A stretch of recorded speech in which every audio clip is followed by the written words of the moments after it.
We are in the MLS preseason. A lot going on, as I have predicted, and it's already started to look that way. But this week, beginning, January 12th, is going to be the biggest week, potentially, of MLS marketplace history. I think we'll see a lot of big names by the time you watch this video. Maybe some of the big names have moved or have been made, incoming and outgoing.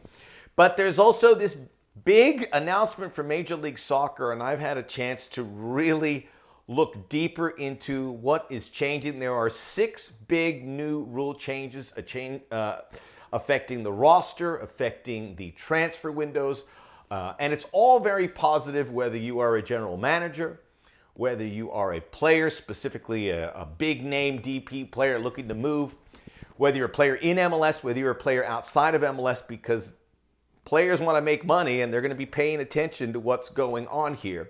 And we're going to break all of that down here on the Soccer OG. You know, some people mentioned about the podcast. The podcast has been dark for a few weeks, but we're going to bring it back. We're going to expect a big 2025 thanks to you. And in order to do that, like and subscribe. Tell your friends about the Soccer OG here on my YouTube page, Max Bretos. And let's get those views up. Leave a comment. I love to have some dialogue with you guys. And I think there'll be a lot of questions about this, and I hope I can answer some of them. I brought my glasses along because there's going to be some reading. Because there is a lot. Just kept reading and reading. I couldn't believe it. I don't think there has been an announcement from Major League Soccer of this magnitude with regards to roster, potentially ever. Maybe if you want to include the addition of the designated player, which really changed the path of Major League Soccer, allowing David Beckham to come and then eventually Lionel Messi. But this is a much bigger umbrella that can help so many clubs. I know there's going to be some criticism. And look, MLS is far from perfect, and I'll be the first to tell you that. And the whole makeup of GAM, TAM, and the levers and apparatuses, trust me, I have to rekindle that in my head. It hurts my head. It's a lot. It is. I mean, you learn this. You need to get a PhD on MLS vernacular and everything that comes with it. And I get it. And that's confusing and it's bizarre, but it is what we are. I would also, the transfer system, and we're kind of getting a transfer system here with these changes internally within Major League Soccer.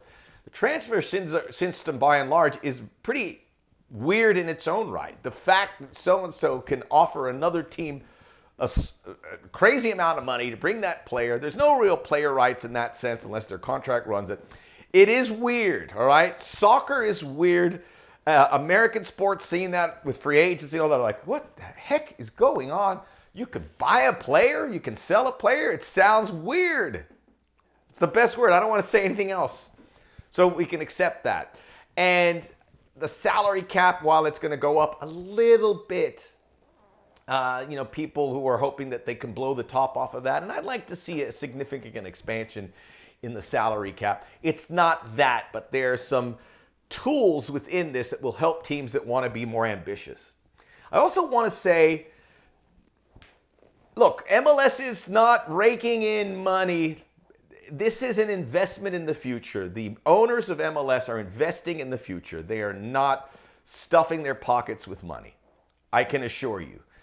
Thank goodness, because without them, this isn't made possible. So when we talk about teams that don't want a salary cap and can spend whatever they want, I don't think there's any teams that want that.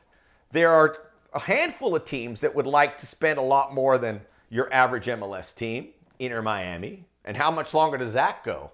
They're doing great now, but when Messi parts ways, does Inter Miami want to keep spending, buying players that are going to make $10, $15 million a year? Probably not. I would put the LA Galaxy in there. And the teams that I'm mentioning, you have owners that can absorb that. Philip Anschutz. Atlanta United with Arthur Blank. I think it's those three. And then there's a drop-off to others. People want to include LAFC. LAFC are very crafty with the money they spend. They don't just throw big money. You think so because of the big stars, but it's not really like that. The New York clubs are not like that. Maybe Orlando City gets ambitious, but not to the level that you are thinking. Most clubs keep it close to the vest. In the Premier League, which they have these exorbitant broadcast deals, yes, most teams are spending a lot of money. Everyone else is, not all Premier League clubs are looking to do that. There's money to be lost. So with regards to expanding the salary cap, maybe one day, but if they got rid of the salary cap tomorrow, I guarantee you would be underwhelmed with the amount of spending going on. Teams would go out and buy some players, but they'd get better deals maybe, but it wouldn't be a cavalcade of stars like perhaps what you saw in Saudi Arabia. We're not there, nor do we want to be there. You got to try and make money, so you got to be crafty and savvy. Let's go over these roster rules. All right, so I got to put up the glasses. So the transfer, there's an increase in roster flexibility. MLS clubs may now invest an unlimited amount of out-of-pocket funds to acquire players via trade from within league. That'll allow to keep top players in the league, create revenue, more opportunity. Teams can make money with regards to selling these players. They can put into their banks.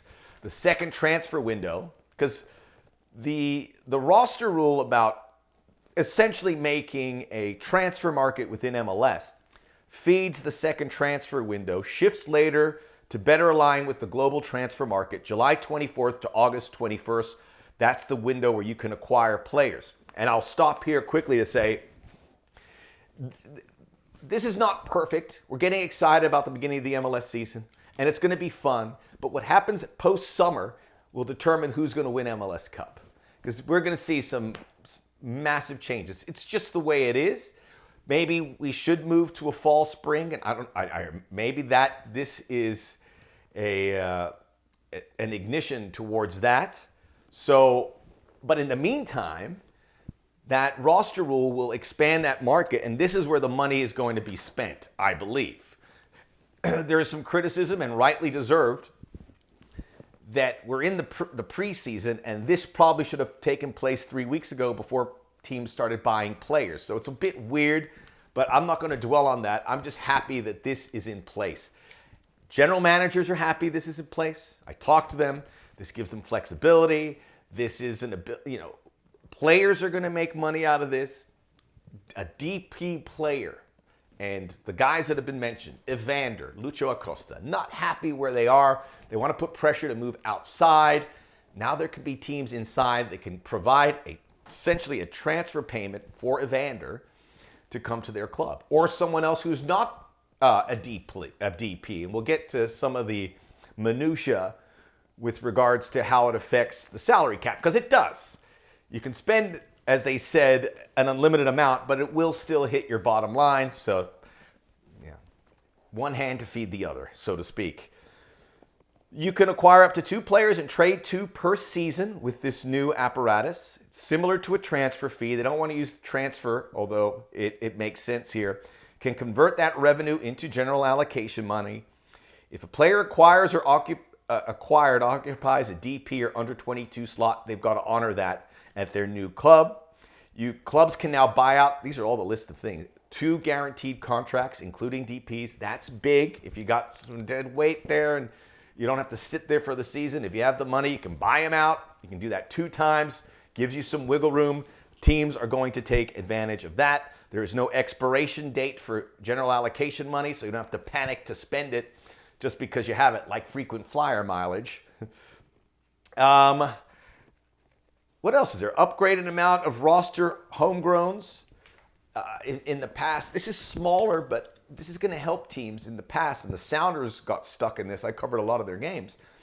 They bring guys that are not on their roster, because if they bring them on their roster, they have to sign them to a first-team contract. Maybe they're not ready to do that. So they could bring these guys up for 2 games, and after a 3rd game, they had to sign them to a first-team contract. They have 6 games now, which can help you. And these young players get these opportunities, banking on the fact that they get these 6 games with the first team. That'll eventually lead to a first-team contract, or they get in the eyeballs. More games for more players. Good news. DPs cannot be loaned out. I don't expect you to remember all of this. No need to cover acquisition fee if you loan them out. It goes on and on. These are radical changes. And again, creating a transfer market within MLS. And the primary transfer window will change as well. But again, they want that summer window bigger so that they can build towards getting players outside of MLS. And there's two things here, right? And MLS probably couldn't benefit doing this until today because the player base within MLS maybe wasn't good enough to create an internal transfer marketplace. They don't want to lose these players. They're losing so many players to Mexico and so far, and there are some teams that say, I would love that guy, but I can't because there's nothing in the rule book that says I can do it. You want to keep those players in here. Now, you still want to go to the exterior and bring those guys in. And as I said earlier, if agents and managers explain what's happening because of these levers and these tools, players will be into it. Let's take Diego Rossi, for instance. Columbus, he's got some tenure here. He's a DP guy. He realized he can make a lot of money. He's going to make a lot of money. He wants to get Columbus going to look a different direction. They loan him out to the New York Red Bulls. They don't loan him out. They sell him. They transfer him, and he makes that money. This can keep going on. Players can remain happy because they can get a change of scenery. Compare it to the Premier League. How much inter-Premier League transfer happens? It happens on the outside, but the big moves this past season, Dominic Solanke going from Bournemouth to Tottenham Hotspur. This is what MLS can kind of imitate, not at that level. But the transfer window, while I think critics of this will say, don't worry, don't forget about what's happening on the outside. We don't want to forget that. But you got to get what's inside here and try and keep these players happy. They're going to make more money. They're going to be pumped. Not every player, but a lot of players are going to be excited. And I know I haven't done a great job explaining all that, but there's a lot. I encourage you to go to MLS Communications or Tom Bogert, or I saw a good article on SI. I saw Jeff Reuter with a really good article on The Athletic. They kind of get into the details here that can shed some light on it. It's pretty good. It's pretty good. And so many criticisms from general managers and so forth, whether it's not bringing in the homegrown, not being able to bring a homegrown player to help you out in the game when you're short on players, not be able to get that transfer in at the end of the summer because it's not aligned with Europe. This is really exciting. So a couple of tweets I saw, Tom Bogert, Taylor Twellman said there's a couple big name players that will benefit it immediately. And it was Evander and Lucho Acosta, who are both unhappy, supposedly, with their team situations. Evander at Portland, Lucho Acosta at Cincinnati. So, Orlando City, for instance, just lost their DP, Facundo Torres. Evander would be a nice fit. They have ambition. They go offer Portland whatever, $5 million, I don't know, probably more than that. And they could bring him in, and they have this DP. They have their fan base excited. Lucho Acosta, what about the Chicago Fire? New owner, new coach, want to get a guy that they can lock in and take him to the next level. You got one in there, in league. This is something else that I talk to so many coaches, and it has to be made abundantly clear. MLS is different than other leagues. If you are a coach and you want to keep your job and be successful, you want to get players that you know can perform in MLS. You could bring in Paulo Dybala and he may just not click. San Jose, for example, they got Chicho Arango because they know in MLS he can score goals. Olivier Giroud not scoring goals in MLS. You would say Olivier Giroud is a much better player than Chicho Arango. But for that coach, right now, Chicho Arango makes sense. I think Giroud is going to score some goals this season. But just trying to make a point. This is inter-MLS business is huge for the teams there because they're looking for guys that can perform in this league. Because if you perform the Premier League or the Brasileiro or Liga MX, it doesn't mean you're going to do it in MLS. Coaches and GMs will feel safer with a guy that can do it. So I hope that helped. I'm pretty excited about this. I think I'm going to have to do another video, but expect things to be really big this week. The Soccer OG, leave a comment, like and subscribe, hit that button, tell your friends to tune in so we can help spread the good word and hopefully get a little bit smarter about all of this.